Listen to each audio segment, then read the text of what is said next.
میں کئی سال کے بعد آیا ہوں۔ بیچ میں آپ کو پتہ ہے کہ کورونا کا بھی زمانہ آیا، لیکن علامہ صاحب سے ٹیلی فون پر بات ہوتی رہتی ہے۔ یہ جو اعلیٰ حضرت کے اشعار آپ نے سنے، طرز کو تو سن کر واہ واہ کرتے رہتے ہیں آپ، مجھے نہیں معلوم کہ کتنوں کو یہ معنی ان کا آتا ہوگا۔ ہوا یہ تھا کہ اعلیٰ حضرت سے کچھ احباب نے فرمائش کی کہ کوئی ایسی نعت کہیں آپ جس میں کئی زبانوں کو شامل کیا گیا ہو، تو پھر آپ نے یہ نعت فرمائی۔ اس میں اردو بھی ہے، پوربی زبان جو ہندوستان میں اس طرف بولی جاتی تھی وہ بھی، فارسی بھی، عربی بھی، ان سب زبانوں کو ملا کر امام اہل سنت نے یہ نعت کہی، اور بہت پیاری نعت کہی کہ لم یأت نظیرک فی نظر مثل نشد پیدا جان، کہ آپ جیسا کسی آنکھ نے دیکھا نہیں، آپ کی مثال کسی کی نگاہوں کے سامنے نہیں آئی۔ اے محبوب مکرم، آپ جیسا کوئی پیدا نہیں ہوا۔ سبحان اللہ، سبحان اللہ۔ جگ راج، آگے کیا ہے؟ جگ راج کو تاج تورے سر سوہے، شہ دو سرا جانا، یعنی پوری کائنات پر حکمرانی اور پوری کائنات کی بادشاہت کا تاج یا رسول اللہ آپ ہی کے سر سجدہ ہے۔ اس لیے ہم نے آپ کے کو دو جہانوں کا بادشاہ مانا ہے اور تسلیم کیا ہے۔ البحر علا، سمندر بلند ہو گیا، والموج طغا، اور موجیں سرکشی پہ آ گئی سمندر کی جب یہ سونامی اور طوفان آتے ہیں۔ من بے کس و طوفان ہوش ربا، میں تو عاجز ہوں، مگر یہ طوفان مراد سمندر کا نہیں بلکہ معصیتوں کا اور انسان کی اپنی کوتاہیوں کا طوفان، وہ کہتے ہیں ہوش اڑا دینے والا ہے۔ اگلا مصرع کیا ہے؟ منجدار میں ہوں بگڑی ہے ہوا۔ ہاں، منجدار میں ہوں بگڑی ہے ہوا، یعنی ہماری کشتی جو ہے وہ سمندر کے بیچ طوفانوں میں پھنسی ہوئی ہے، ہوا بگڑی ہوئی ہے، کبھی کشتی ادھر ڈولتی ہے کبھی ادھر ڈولتی ہے، میری نیا پار لگا جانا۔ یا رسول اللہ صلی اللہ علیہ وسلم، آپ ہماری کشتی کو پار لگا دیجیے۔ اور آخر میں پھر آپ نے فرمایا، بس خامہ خام غور سے، بس خامہ خام نوائے رضا، خام نوائے رضا، نہ یہ طرز میری نہ یہ رنگ میرا۔ خام کہتے ہیں، خامہ کہتے ہیں قلم کو، کہ یہ میری طرز نہیں ہے، وہ فرماتے ہیں نہ میرا رنگ ہے، لیکن ارشاد احبہ ناطق تھا۔ احبہ حبیب کی جمع ہے، دوستوں نے فرمائش کی تھی تو ناچار اسراح پڑا جانا، چنانچہ دوستوں کی فرمائش کی تعمیل میں اسراح چل پڑا، اور کئی زبانوں پر مشتمل یہ نعت میں نے لکھی۔ دوسرا یہ ہے کہ اس میں بتایا گیا کہ آپ جیسا کوئی بھی نہیں ہے۔ بہت خوب، سبحان اللہ، نعرہ تکبیر، نعرہ رسالت۔ ایک مسئلہ اور عرض کر دوں، یہ حضرت مجھے بار بار کرسی کی پیشکش کر رہے تھے، تو یہ کرسیاں ہماری مسجدوں میں اتنی نہیں ہوا کرتی تھی، بلکہ 2000 سے پہلے تھی نہیں۔ میں 1978 میں پہلی بار حج کے لیے گیا تو حرمین طیبین میں نے ایک کرسی بھی نہیں دیکھی تب. اب بہت زیادہ ہو گئی ہیں، اس لیے میں اپنے بھائیوں سے گزارش کرتا ہوں کہ عبادت کے معنی ہے اقصی غایت التذلل، یعنی بندہ اللہ کے حضور اتنی پستی کا اظہار کرے کہ جس سے آگے کسی پستی کا تصور ممکن نہیں. سبحان اللہ، سبحان اللہ، بہت خوب، سبحان اللہ. اس لیے اگر اتحیات کی حالت میں بیٹھ کر نہیں پڑھ سکتے تو آلتی پالتی مار کر بیٹھ جائیں، ٹانگوں کو ایک طرف کر کے بیٹھ جائیں، دوسری طرف کر کے بیٹھ جائیں، جب تک سجدہ کر سکتے. علماء نے کہا کہ اور طرف نہیں تو قبلے کی طرف ٹانگیں کر لیں، اگر گھٹنے ذرا کھڑے ہوں تو وہ بھی کرسی پر بیٹھنے سے بہتر ہے اگر سجدہ کر سکتے ہیں. اور یہ دعا کرتے رہیں کہ یا اللہ جب تک اس جان میں جان ہے، جب تک ہماری سانسیں آ جا رہی ہیں، اس پیشانی کو اپنی بارگاہ میں سجدے سے محروم نہ فرما. ہاں کوئی بالکل ہی مجبور ہو جائے، بالکل ہی معذور ہو جائے تو پھر وہ اللہ تعالیٰ بندوں کے حالات کو جاننے والا ہے. لیکن حتی الامکان جب تک کسی بھی حالت میں، کسی بھی کیفیت میں آپ بیٹھ سکتے ہوں تو کرسی پر بیٹھنے کی بجائے اسے ترجیح دیں. اس کے بعد میں ایک تو یہ گزارش کر دوں کہ بہت سے ہمارے دوست کہتے ہیں کہ یہ میلاد حضور سے تو ثابت نہیں ہے، تو ان سے میری گزارش ہے کہ حضور سے ثابت ہے. کیونکہ حدیث پاک میں ہے کان رسول اللہ صلی اللہ علیہ وسلم یصوم یوم الاثنین، کہ رسول اللہ صلی اللہ علیہ وآلہ وسلم ہر پیر کو روزہ رکھا کرتے تھے. The Prophet صلی اللہ علیہ وآلہ وسلم used to be fasting every Monday. ہر پیر کو رکھتے تھے. فَسُئِلَ عَنْ صَوْمِ يَوْمِ الْإِثْنَانِ. The companion of the Prophet asked him, Ya Rasulullah sallallahu alayhi wa sallam, why do you fast every Monday? آپ ہر پیر کو روزہ کیوں رکھتے ہیں؟ یہ صحیح مسلم کی حدیث ہے. آپ نے فرمایا کہ ذَلِكَ يَوْمٌ وُلِدتُّ فِيهِ.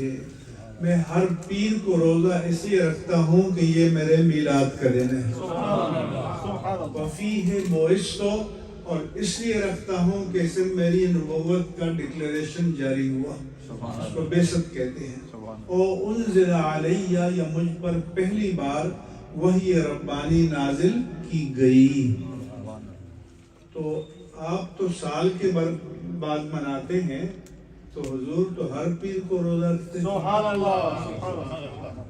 اپنی ولادت باسعادت کے تشکر کے طور پر، شکرانے کے طور پر.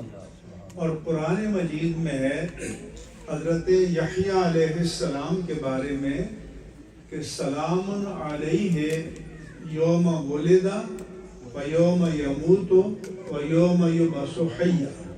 اللہ فرماتا ہے کہ سلام ہو حضرت یحییٰ پر جس دن وہ پیدا ہوئے اور جس دن ان کا وصال ہوگا اور جس دن دوبارہ انہیں قیامت میں زندہ اٹھایا جائے گا. اور حضرت عیسیٰ علیہ السلام نے اپنے بارے میں خود فرمایا السلام علیہ یوم ولدت. قرآن میں ہے یہ کہ جس دن میں پیدا ہوا مجھ پر سلام ہو. وَيَوْمَ أَمُوتُ. اور جس دن میرا وصال ہوگا اس دن بھی مجھ پر سلام ہو. وَيَوْمَ أُبْعَثُ حَيًّا. اور جب قیامت میں مجھے دوبارہ زندہ اٹھایا جائے گا تب بھی مجھ پر سلام ہو. ہم کہتے ہیں کہ حضرت یحییٰ و عیسیٰ علیہ السلام کی ولادت کے دن ان پر سلام ہو، ان کے اور سارے انبیاء کرام کے اور ہمارے آقا تاجدار کائنات سیدنا محمد الرسول اللہ صلی اللہ علیہ وآلہ وسلم کی ولادت کے دن آپ پر سلام. لہذا یہ حدیث سے ثابت ہے، ہر ایک کے پاس یہ صحیح مسلم علماء کے پاس موجود ہے، اور یہی سنت ہے. کیونکہ میلاد کے معنی کیا؟ میلاد کے معنی ہے کہ حضور کی اس کائنات میں تشریف آوری پر اللہ تعالیٰ کا شکر ادا کرنا، کہ اس سے بڑا احسان اور کوئی بھی نہیں. اللہ نے فرمایا کہ اپنے حبیب مکرم صلی اللہ علیہ وآلہ وسلم کو ہمارے لیے مبعوث فرمایا اور ہمیں آپ کی غلامی کا شرف عطا فرمایا. اس کے بعد میں نبوت کے بارے میں بنیادی چند عقیدے کی باتیں آپ حضرات کی خدمت میں عرض کرنا چاہتا ہوں. یہ جو لفظ نبی ہے یہ نبون سے بنا ہے، اور نبون خبر کو کہتے ہیں، اور اس معنی میں نبیون کو نبی اس لیے کہتے ہیں کہ آپ غیب کی خبریں سناتے تھے. کیونکہ دنیا کی خبریں تو سب لوگ سناتے ہیں، لیکن آپ غیب کی خبریں اللہ کی ذات کے بارے میں، جنت کے بارے میں، جہنم کے بارے میں، ملائک کے بارے میں، تقدیر کے بارے میں، اور قبر میں کیا گزرے گی جیسا کہ حضرت نے فرمایا اس کے بارے میں، آخرت میں کیا ہوگا اس کے بارے میں اللہ کے رسول خبریں دیتے تھے. اور نبی کے معنی ہے غیب کی خبریں دینے والا، غیب کی خبریں سنانے والا. اور بعض علماء نے کہا کہ نبوون سے ہے، یعنی نون با اور واو اس کا مادہ ہے، اور اس معنی میں اس کے معنی ہے سربلندی، یعنی آپ نبی ہیں. اس کے معنی کیا ہے کہ اللہ نے آپ کو سربلند فرمایا، سرفراز فرمایا، رفعتیں عطا فرمائی، عظمتیں عطا فرمائی، آپ کی شان کو پوری کائنات میں سربلند فرمایا. اس لیے آپ کو نبی کہا جاتا ہے. نبی کی تعریف یہ ہے کہ نبی اس بشر کو کہتے ہیں کہ جسے اللہ تبارک و تعالیٰ نے اپنے بندوں کی ہدایت کے لیے چن لیا ہو. یاد رکھنا، ایک ہوتا ہے الیکٹڈ اور ایک ہوتا ہے سلیکٹڈ. تو الیکٹ تو لوگ کرتے ہیں، اور سلیکٹ کرتا ہے جو اس کی طاقت رکھتا ہو. اس لیے آپ کے جو لقب ہیں مصطفیٰ اور مجتبیٰ، ان دونوں کے معنی ہیں سلیکٹڈ، چنا ہوا، چنیدہ. لیکن کس کا؟ میرا اور آپ کا نہیں، رب کائنات کا چنا ہوا، جسے اللہ پاک نے اپنی محبوبیت کے لیے، اپنے تقرب کے لیے اور اپنے بندوں کی ہدایت کے لیے چن لیا. تو جس کو اللہ نے اپنے بندوں کی ہدایت کے لیے چن لیا ہو، اس لیے نبی بشر ہوا ہے، کوئی جن یا کوئی اور ہمیشہ مرد ہوا ہے. کیوں؟ وَمَا أَرْسَلْنَا مِن رَّسُولٍ إِلَّا رِجَالًا نُوحِي إِلَيْهِمْ. اللہ نے فرمایا کہ جو بھی ہم نے رسول بھیجا وہ مرد بھیجے ہیں، لہذا کوئی عورت نبی نہیں ہوئی، کوئی جن نبی نہیں ہوا، کوئی فرشتہ نبی نہیں ہوا. فرشتے رسول ہوئے ہیں، کیونکہ رسول کے معنی ہیں پیغام پہنچانے والا، رسول کے معنی ہیں فرستادہ. اور چونکہ اللہ کے فرشتے جبریل امین اللہ کے انبیاء کی طرف اللہ کا پیغام پہنچاتے تھے، اس لیے ان کو رسول کہتے ہیں. تو فرشتوں میں رسول تو گزرے ہیں لیکن نبی نہیں گزرا، نبی صرف بشر میں گزرا ہے. اور اسی لیے امام اہل سنت مجدد دین و ملت امام احمد رضا قادری رحمہ اللہ تعالیٰ نے فرمایا کہ جو بشریت رسول کا مطلقاً انکار کرے وہ کافر ہے. سبحان اللہ سبحان اللہ. اس لیے اہل سنت و جماعت اللہ کے رسول کی بشریت کا انکار نہیں کرتے. ہاں یہ ضرور کہتے ہیں کہ ان جیسا بشر اور کوئی بھی نہیں آیا. سبحان اللہ سبحان اللہ. وہ بے مثل ہیں، بے مثال ہیں. جیسا کہ حضرت حسان بن ثابت نے فرمایا تھا کہ وَأَحْسَنَ مِنْكَ لَمْ تَرَ قَطُّ عَيْنِي. یا رسول اللہ صلی اللہ علیہ وسلم، آپ سے زیادہ حسین ترین کبھی کسی آنکھ نے نہیں دیکھا. وَأَجْمَلَ مِنْكَ لَمْ تَلِدِ النِّسَاءُ. اور آپ سے زیادہ جمیل کسی ماں نے کوئی جنا ہی نہیں ہے. خلقت مبرئا من کل عیب کأنک قد خلقت کما تشاء. پیدا کرنے والے نے آپ کو ہر عیب سے پاک بنا کر پیدا کیا، گویا پیدا کرنے والے نے پوچھا ہو اے حبیب بتاؤ تجھے کیسا بنایا جائے. اور اسی لیے جو اللہ نے دینا تھا اپنے حبیب کو دیا. کمی کہاں رہتی ہے کہ دینے والے کے پاس کمی ہو، اللہ اللہ، یا لینے والے کی استعداد میں کمی ہو. جب دینے والا بھی کامل اور لینے والا بھی کامل تو پھر کسی کمی کا تصور بھی نہیں کیا جا سکتا. اس لیے آپ جیسا کائنات میں آپ کے علاوہ کوئی اور پیدا نہیں ہوا. سبحان اللہ سبحان اللہ. یہ بات آپ سب حضرات کے ذہن میں ہونی چاہیے کہ مقام مصطفیٰ صلی اللہ علیہ وآلہ وسلم کیا ہے. اس کے بعد یہ بات ذہن میں رہے کہ جس کو اللہ نے جب بھی نبی بنایا وہ اپنے عہد کے سارے لوگوں سے ممتاز تھے. اور حضور از آدم تا قیامت تک آنے والا آخری انسان تک جتنے بھی آ چکے اور آئیں گے ان سب سے عظیم تر ذات پاک مصطفیٰ ہے صلی اللہ علیہ وآلہ وسلم. ان میں ملائک بھی ہیں، انبیاء بھی ہیں، رسول اعظام بھی ہیں کہ سب سے آپ کی ذات ممتاز ہے.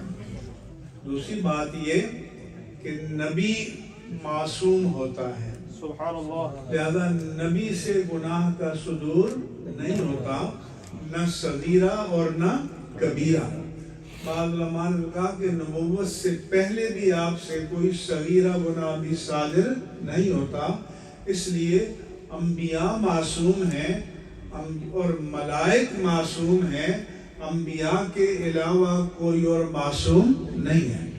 چاہے کتنا ہی بڑا مرتبہ ہو، کتنا ہی بڑا مقام ہو، لیکن عصمت خاصہ نبوت ہے اور نبی کے علاوہ انسانوں میں کوئی اور معصوم نہیں ہے. آپ کا کردار بھی معصوم، آپ کے اقوال بھی معصوم، آپ کے افعال بھی معصوم، آپ کا نطق بھی معصوم، آپ کی عقل بھی معصوم. اس بنا کہ ما ينطق عن الهوى ان هو الا وحی یوحی، کہ وہ آپ اپنی خواہش سے کوئی بات نہیں کہتے، آپ وہی بات کہتے ہیں جو اللہ کی طرف سے آپ کو وحی کی جاتی ہے.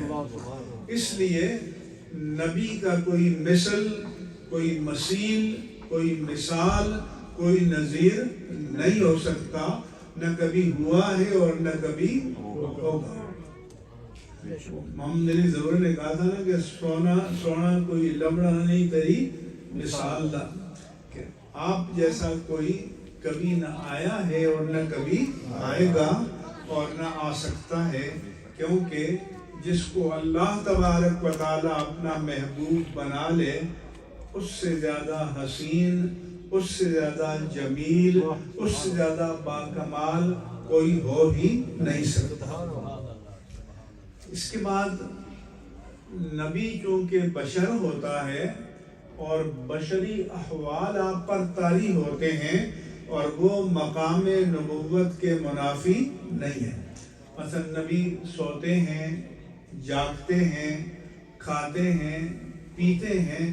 یہ تو کفار نے اعتراض کیا تھا کہ ما لہذا الرسول یاکل الطعام ویمشی فی الاسواق، کہ یہ کیسا رسول ہے جو کھانا بھی کھاتا ہے اور بازاروں میں چلتا پھرتا بھی ہے۔ ان کا خیال یہ تھا کہ نبی کو ان چیزوں سے مبرہ ہونا چاہیے۔ نبی چونکہ انسانوں میں آئے ہیں، اس لیے انسانی احوال کا طاری ہونا یہ مقام نبوت کے منافی نہیں ہے۔ بیمار ہونا بھی مقام نبوت کے منافی نہیں ہے۔ ہمارے شیخ الحدیث علامہ غلام رسول سعیدی رحمہ اللہ تعالیٰ فرمایا کرتے تھے کہ ہم اس لیے کھاتے ہیں کہ ہم کھائے بغیر پیے بغیر زندہ نہیں رہ سکتے، اور اللہ کے حبیب اس لیے کھاتے تھے اور پیتے تھے کہ لوگوں کو کھانے اور پینے کا سلیقہ آ جائے۔ چنانچہ حدیث پاک میں ہے کہ حضور انور صلی اللہ علیہ وآلہ وسلم نے صوم وصال رکھا۔ صوم وصال کے معنی کنٹینیوس فاسٹنگ، کہ یعنی کہ رات کو روزہ کھولا، سحری کر لی، کوئی نہیں افطار، کوئی سحری نہیں، مسلسل روزہ رکھا۔ تو بعض صحابہ کرام نے آپ کی دیکھا دیکھی صوم وصال رکھا، مگر جب دوسرا دن آیا، تیسرا دن آیا تو بے ہوش ہو کر گرنے لگے۔ حضور نے پوچھا ان کو کیا ہو گیا؟ صحابہ نے عرض کی انہوں نے یوم وصال رکھا ہے۔ میرے آقا و مولا صلی اللہ علیہ وآلہ وسلم نے پوچھا کہ کیوں رکھا ہے؟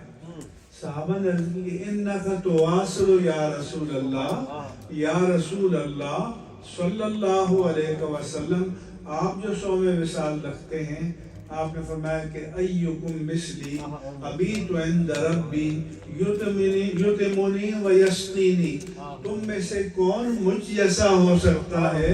میں اپنے رب کے پاس رات گزارتا ہوں، مجھے کھلاتا بھی ہے اور پلاتا بھی ہے۔ اس لیے نبی کا مثل اور نبی کا شبیہ کوئی نہیں ہو سکتا۔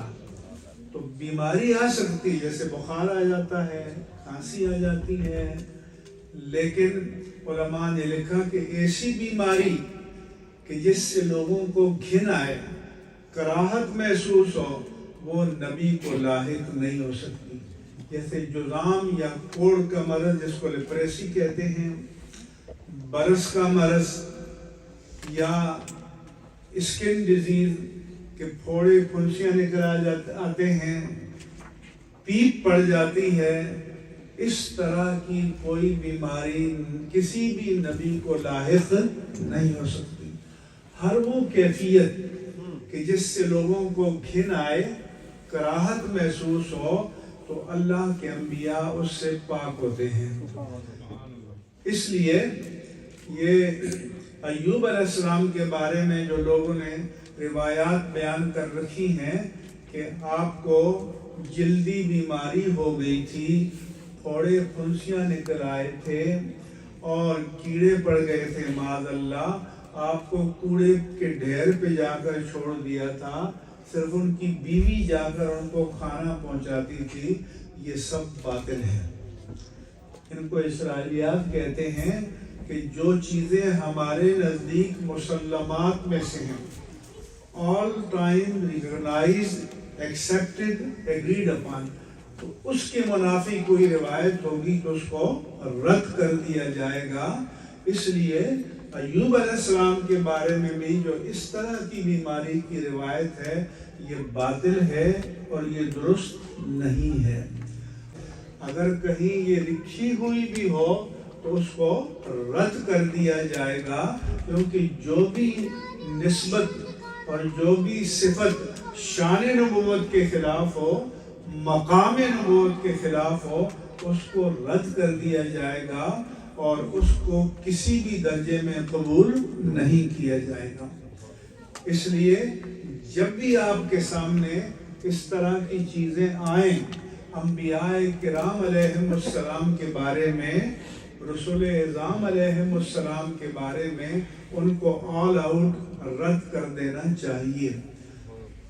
نبی کی اور ہمارے آقا و مولا صلی اللہ علیہ وآلہ وسلم کی شان یہ ہے کہ آپ نے فرمایا ان النبوۃ والرسالۃ قد انقطعت، کہ نبوت اور رسالت کا سلسلہ ختم ہو چکا ہے، منقطع ہو چکا ہے۔ آپ نے فرمایا کہ فلا نبی بعدی، میرے بعد کوئی نبی نہیں آئے گا۔ اس لیے اور حضور نے ایک حدیث میں فرمایا کہ فضلت علی الانبیاء بست، کہ اللہ تعالیٰ نے مجھے دیگر انبیاء کرام پر 6 چیزوں میں فضیلت عطا کی ہے۔ ایک آپ نے فرمایا کہ اوتیت جوامع الکلم، مجھے جامع کلمات کا معجزہ عطا کیا گیا ہے، یعنی آپ 2 یا 3 لفظوں پر مشتمل ایک جملے میں معنی کے سمندر کو سمو دیتے تھے۔ چنانچہ علماء نے آپ کی زبان مبارک سے نکلے ہوئے ان کلمات کو جمع کیا ہے کہ جن کو جوامع الکلم کہا جا سکتا ہے۔ مثلا انما الاعمال بالنیات، کہ اعمال پر آخرت میں جو جزا و سزا ملے گی اس کا مدار نیت پر ہوگا، صرف ظاہر پر نہیں ہوگا۔ اگر کسی کا ظاہری عمل بڑا پرکشش کیوں نہ ہو، لیکن اگر اس کے پیچھے جو نیت کار فرما ہے وہ اللہ کی رضا کی نہیں ہے تو وہ عمل بھی رد کر دیا جائے گا۔ اس لیے اللہ کے رسول نے فرمایا کہ ان اللہ لا ينظر الى صورکم واعمالکم ولکن ينظر الى نیاتکم، یا ایک روایت میں قلوبکم، کہ اللہ تعالیٰ تمہاری صورتوں کو اور تمہارے اعمال کو نہیں دیکھتا، وہ تمہاری نیتوں کو دیکھتا ہے کہ اس کے پیچھے کون سی نیت کار فرما ہے۔ لہذا اگر بظاہر عمل بہت پرکشش ہو، بہت اچھا ہو، لیکن اس کے پیچھے جو نیت کار فرما ہے وہ اللہ اور اس کے رسول کی رضا نہ ہو تو وہ منہ پر مار دیا جائے گا۔ ہمارے ہاں تو یہ ہوتا ہے نا کہ بھائی کوئی چیز پسند نہ آئے تو کہتے ہیں اللہ کے نام پر دے دو۔ کوئی ریجیکٹڈ چیز ہو، 2 نمبر ہو، 4 نمبر ہو، پسند نہ آئے تو کہتے ہیں اللہ کے نام پر دے دو۔ اللہ کیا فرماتا ہے؟ وَلَا تَيَمَّمُوا الْخَبِيثَ، کہ جو گھٹیا چیز ہے، ریجیکٹڈ ہے، ناپاک ہے، تمہاری طبیعت اس کو پسند نہیں کرتی، فرمایا کہ خبردار میری راہ میں دینے کا سوچو بھی نہیں، ارادہ بھی نہیں کرو۔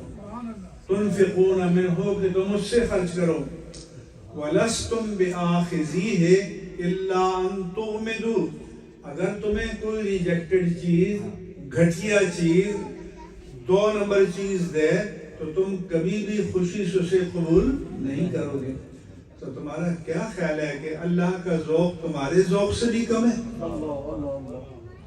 تو اس لیے فرمایا کہ اللہ کی بارگاہ میں دو تو اعلیٰ چیز دو، عمدہ چیز دو، وہ دو جو تمہیں خود پسند آئے، وہ دو جو تمہیں خود اچھی لگے، وہ دو۔ یہاں تک کہ فرمایا کہ من تعلم علما یبتغى به وجہ اللہ لأرض من الدنیا لم یرح رائحۃ الجنہ، جو دین کا علم اپنی دنیا سجانے کے لیے، بسانے کے لیے حاصل کرے، وہ علم کہ جسے صرف اور صرف اللہ کی رضا کے لیے حاصل کرنا چاہیے تو وہ جنت کی خوشبو بھی نہیں سونگے گا۔ اب آپ بظاہر دیکھیں کہ دین کا علم ہے، لیکن اگر نیت خالص نہیں ہے تو وہ بھی منہ پر مار دیا جائے گا۔ فرمایا کہ من طلب العلم لیجاری بہ العلماء او لیماری بہ السفہاء او لیصرف وجوہ الناس الیہ ادخلہ اللہ النار، کہ جو علم اس لیے حاصل کرے تاکہ مناظرہ کر کے علماء پر فتح حاصل کر لے، یا بیوقوفوں کے ساتھ کٹ حجتیاں کرے، یا لوگوں کا رخ عقیدت اپنی جانب پھیر دے، یہ اسے جہنم میں لے جائے گا۔ تو علم کس لیے حاصل کرنا چاہیے؟ اللہ کی رضا کے لیے۔ فرمایا کہ جو اللہ کی رضا کے لیے علم حاصل کرنے نکلے تو ملائکہ اس کے پاؤں کے نیچے پر بچھاتے ہیں۔ اور یہ مطلب نہیں ہے کہ اللہ کی رضا کے لیے حاصل کرے گا تو دنیا نہیں ملے گی، دنیا بھی ملے گی اور دین بھی ملے گا، دنیا بھی ملے گی اور آخرت بھی ملے گی، لیکن نیت خالص رضائے الہی ہونی چاہیے۔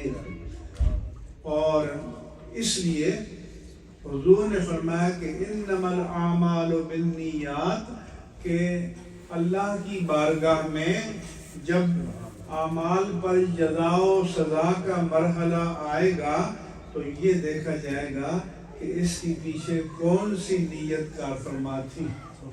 اگر یہ تھی کہ لوگ واہ واہ کریں کہ بڑا سخی ہے، بڑا داتا ہے، بڑا بخشش کرنے والا ہے، اس لیے ایک حدیث میں فرمایا کہ قیامت میں سب سے پہلے جن دو کو کے لیے جہنم کی ڈگری صادر ہوگی وہ ایک قاری قرآن ہوگا اور ایک بڑا سخی ہوگا۔ وہ کہیں گے یا اللہ میں تو تیرا قرآن پڑھتا رہا، ساری زندگی اس میں لگا دی، تو اس کو کہا جائے گا تم نے پڑھا تو ہے لیکن اس لیے پڑھا ہے تاکہ لوگ تمہیں داد دیں، واہ واہ کریں، تمہارا نام ہو۔ اور پیسہ خرچ کرنے والا کہے گا کہ میں نے تو بڑا پیسہ خرچ کیا، تو اس کو کہا جائے گا تم نے کیا تو ہے، تو اس لیے کیا کہ لوگ تمہیں داتا کہیں، بڑا سخی کہیں، بڑا جواد کہیں، تو دنیا میں کہہ دیا گیا، فنش، اب کچھ بھی نہیں ہے۔ اس لیے ہمیشہ نیت خالص ہونی چاہیے، ہر عمل چھوٹا ہو یا بڑا ہو، نیت صرف اور صرف رضائے الہی ہونا چاہیے، اللہ کی رضا کے لیے اور اس کے رسول کی رضا کے لیے بندہ مومن کو کام کرنا چاہیے۔ نماز ہے، روزہ ہے، زکوٰۃ ہے، حج ہے، بندوں کی خدمت کے کام ہیں، رفائی کام ہیں، بلکہ ایک حدیث میں ہے ترمذی شریف میں کہ پوچھا گیا اللہ کے رسول سے سب سے پاورفل چیز کیا ہے؟ فرمایا پہاڑ، کیونکہ قرآن میں ہے کہ وَجَعَلْنَا الْجِبَالَ أَوْتَادًا، ہم نے پہاڑوں کو کینوں کی طرح زمین میں گاڑ دیا ہے، اس لیے زمین ڈس بیلنس نہیں ہوتی۔ وَالْجِبَالَ أَرْسَاهَا، یہ جو شپ آ کر آپ کی ساحل پہ ٹھہرتے ہیں سمندر میں تو لنگر کے ساتھ باندھا جاتا ہے تاکہ پانی اس کو بہا کر نہ لے جائے۔ فرمایا کہ پہاڑوں کو زمین میں لنگر کی طرح گاڑ دیا، اس لیے زمین میں قرار ہے، سکون ہے، ہم رہتے ہیں، چلتے پھرتے ہیں۔ تو فرمایا کہ پہاڑ بڑے طاقتور ہیں۔ پوچھا پہاڑ سے بھی کوئی طاقتور چیز ہے؟ حضور نے فرمایا کہ لوہا۔ آپ کو پتہ ہے کہ لوہے سے وہ آلات بنائے جاتے ہیں جو پہاڑوں کو بھی کھود کے رکھ دیتے ہیں۔ پوچھا یا رسول اللہ لوہے سے بھی کوئی طاقتور چیز ہے؟ فرمایا آگ، کہ آگ میں لوہا بھی پگھل جاتا ہے۔ پوچھا یا رسول اللہ آگ سے بھی کوئی طاقتور چیز ہے؟ فرمایا ہوا، ہوا آتی ہے تو آگ کو بھی اڑا کے لے جاتی ہے۔ یہ جو آپ کے یہاں سونامی آتے رہتے ہیں، طوفان، تو یہ ہوائیں ہیں جو چلاتی ہیں۔ اور یہ موجیں آ کر ساحلوں سے ٹکراتی ہیں، پھر پیچھے یا رسول اللہ صلی اللہ علیہ وسلم کیا ہوا سے بھی کوئی طاقتور چیز ہے؟ فرمایا ہاں، وہ صدقہ جو بندے مومن دے اور بائیں ہاتھ کو پتہ نہ چلے کہ دائیں ہاتھ نے کیا دیا۔ سبحان اللہ، اندازہ ہے معمولی نیکی ہے، فرماتے ہیں کہ سب چیزوں سے طاقتور ہے۔ اگر اخلاص کے ساتھ کرو گے تو کیا پتہ پہاڑ جیسے گناہ بھی دھل جائیں، معاف ہو جائیں۔ تو اخلاص، للہیت، رضا الہی، یہ اصل چیز ہے کہ جس کی بنیاد پر آخرت میں اللہ تبارک و تعالی جزا دے گا، انعام دے گا، اجر عطا فرمائے گا۔ اللہ تعالیٰ اعمال کی مقدار کو نہیں دیکھتا، معیار کو دیکھتا ہے، اور اس کا فیصلہ کہاں ہوتا ہے؟ حدیث پاک میں ہے کہ حضور سے پوچھا گیا کہ اگر ہم یہ جاننا چاہیں کہ ہم مومن ہیں یا نہیں ہیں تو کیسے جانیں؟ تو انہیں فرمایا کہ کسی لیبارٹری میں چلے جاؤ، وہاں تمہارا ٹیسٹ ہو جائے گا، رپورٹ میں آ جائے گا کہ ایمان ہے یا نہیں۔ فرمایا استفتے قلبک، اپنے آپ کو اپنے ضمیر کی عدالت میں پیش کرو، اپنے دل سے پوچھو، اذا ساعتک سیئتک وسرتک حسنتک فانت مؤمن، اگر تم سے گناہ سرزد ہو جائے تو دل میں چبھن محسوس ہو، کڑن محسوس ہو، ندامت محسوس ہو، پشیمان ہو جاؤ، اور جب تم نیکی کرو تو قلب کو سرور ملے، روح کو راحت ملے، تو سمجھ لو کہ تم مومن ہو، تمہاری ٹیسٹنگ مشین کام کر رہی ہے۔ لیکن اگر برائی پر دل میں کڑھن محسوس نہ ہو، چبھن محسوس نہ ہو، اچھائی پر راحت محسوس نہ ہو، تو پھر سمجھو کہ ضمیر تمہارا مر چکا ہے۔ اب یہ ضمیر کیا ہے؟ یہ ضمیر وہ ہے کہ اللہ اس کی قسم فرماتا ہے کہ لا اقسم بیوم القیامہ، فرماتے ہیں کہ میں قیامت کے دن کے حق ہونے کی قسم فرماتا ہوں، ولا اقسم بالنفس اللوامہ، اور میں انسان کے ضمیر کی قسم فرماتا ہوں۔ یہ اتنا پسند ہے میرے رب کو۔ لوامہ اسے کہتے ہیں کہ ملامت کرنے والا، کہ اگر ہم سے گناہ ہو جائے تو ضمیر ملامت کرے، چین نہ آئے۔ بلکہ سورہ شمس میں تمہید کے طور پر کئی قسمیں فرمائیں کہ والشمس وضحاها، سورج اور اس کی تابانی کی قسم، والقمر اذا تلاها، چاند کی قسم، چاند اور اس کے اجالے کی قسم، والنہار اذا جلاها، دن اور اس کے اجالے کی قسم، واللیل اذا یغشاها، شب اور ظلمت شب کی قسم، والسماء وما بناها، آسمان اور اس کی شان رفعت کی قسم، والارض وما طحاها، اور زمین اور اس کی وسعت کی قسم، ونفس وما سواها۔ اتنی قسمیں تمہید کے طور پر بیان کر کے اللہ مومن کے نفس کی قسم فرماتا ہے کہ اس نفس کو ہم نے کیسا معتدل، متوازن، بیلنس بنایا۔ فَأَلْهَمَهَا فُجُورَهَا وَتَقْوَاهَا، اس کی نیکی بھی اس کو الہام کر دی اور اس کی بدی بھی اس کو الہام کر دی۔ قَدْ أَفْلَحَ مَنْ زَكَّاهَا، تو جس نے اس نفس کو پاک رکھا وہ بامراد ہو گیا۔ وَقَدْ خَابَ مَنْ دَسَّاهَا، جس نے اس کو گناہوں سے آلودہ کر دیا وہ ناکام ہو گیا۔ تو عزیزان گرامی، یہ ہے انما الاعمال بالنیات۔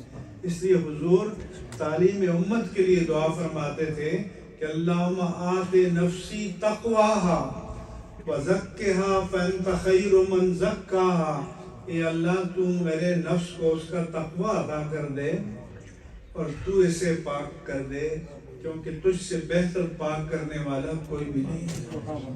اور اب جس دور میں ہم ہیں کہ لوگ یہ ساری حرکتیں کرتے ہیں اور پھر جشن مناتے ہیں، ایک دوسرے کے درمیان اس پر فخر کرتے ہیں، یہی قوم لوط کا حال تھا۔ فرمایا کہ انکم لتأتون الرجال شہوة من دون النساء اور تقطعون السبیل وتأتون فی نادیکم المنکر، کہ تم غیر فطری طریقے سے اپنی جنسی خواہش کو پورا کرتے ہو، ڈاکہ زنی کرتے ہو، اور پھر اپنی مجلسوں میں بڑے فخر سے اپنے کارنامے بیان کرتے ہو۔ تو آج آپ یہاں بھی بیٹھ کے پاکستان کے ٹی وی چینل دیکھتے رہتے ہو، خرافات کے علاوہ اس میں ہے کیا؟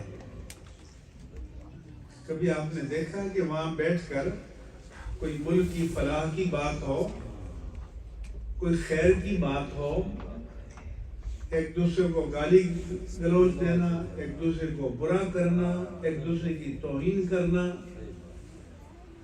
تو دوسرے کو کی توہین وہ کرتا ہے جو اپنے آپ کو پارسا سمجھتا ہے، جو اپنے آپ کو، تو اللہ فرماتا ہے لا تزکوا انفسکم، اپنی پارسائی مت بیان کرو، وہ رب بہتر جانتا ہے کہ کس کا نفس پاکیزہ اور پارسا ہے۔ یہاں تو تھوڑا سا عمل ہو جائے تو حد سے گزر جاتے ہیں، ہو گیا ٹائم۔ وما علی الا البلاغ المبین۔ Don't forget to like, comment and subscribe.